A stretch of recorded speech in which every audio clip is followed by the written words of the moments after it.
ঈদের কেনাকাটা, ঈদের জন্য অতিরিক্ত হুমড়ি খেয়ে শপিং এ পড়ে যাওয়া, এটা আমাদের ঈমানের সাথে যায় না। এটা আমাদের রমজানের চেতনার সাথে যায় না। আমরা যথাসম্ভব নিজেদেরকে সংবরণ করব।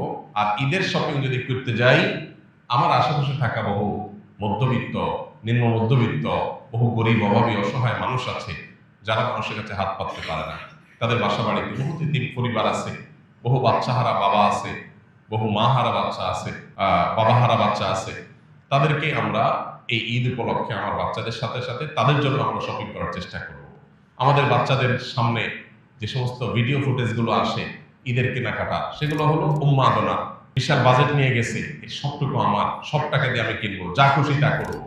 এগুলো মনুষ্যত্ব নয়, এগুলো কোনো কোনো ক্ষেত্রে পশুত্ব। মনুষ্যত্ব হলো যে আমি আমার ঈদের বাজেট দিয়ে এটা কিনবো আমার জন্য, এটা কিনবো আমার প্রতিবেশীর জন্য, এটা কিনবো আমার গরিব বন্ধুটার জন্য, এটা কিনবো আমি আমার অমুক আত্মীয়ের জন্য।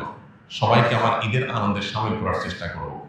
আমাদের মুসলমানদের ঈদ হলো ত্যাগ এবং ভোগ, এই দুইটার সমন্বয়ের নাম।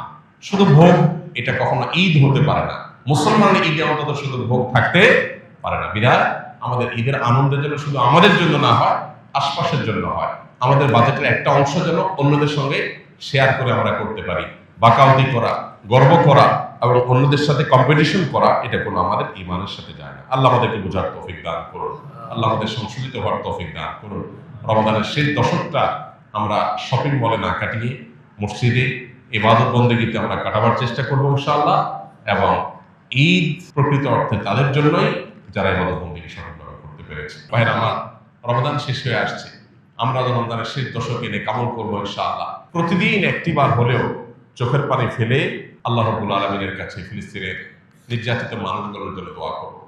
আল্লাহ তাদেরকে যেন উদ্ধার করেন, তাদের যেন আল্লাহ তাআলা রক্ষা করেন।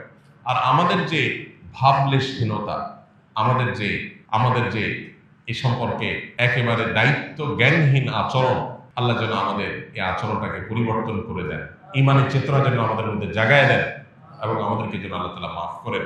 আমাদের ভাই বোনদেরকে যেন আল্লাহ তাআলা সান্ত্বনা নসিব করেন, তাদের কষ্টকে আল্লাহ যেন দূর করে দেন, তাদের মৃতদেরকে আল্লাহ শহীদ হিসাবে কবুল করে নেন, তাদের জীবিতদেরকে আল্লাহ তাআলা শক্তি সামর্থ্য দান করেন।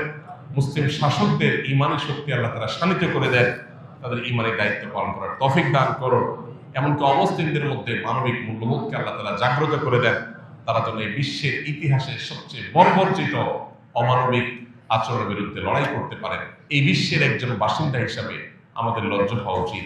আমরা শত শত কোটি মানুষ, পৃথিবীর ছোট্ট একটা ভূখণ্ডের মানুষদের প্রতি নির্যাতনের অত্যন্ত নির্মম চিত্র যুগ যুগ ধরে আমরা দেখে চলেছি। অথচ এই জালিম, এই খুনিদের হাতটাকে আমরা কেউই থামাতে পারছি না। এই পৃথিবীর বাসিন্দা হিসাবে আমাদের জন্য এটা সবচেয়ে বড় লজ্জা, সবচেয়ে বড় আমাদের জন্য আফসোসের এবং সবচেয়ে বড় অনুতাপের। আল্লাহ তাআলা আমাদের এই অক্ষমতাকে মাফ করে দিন, আমাদেরকে আল্লাহ তাআলা সক্ষমতা অর্জন করার তৌফিক দান করুন।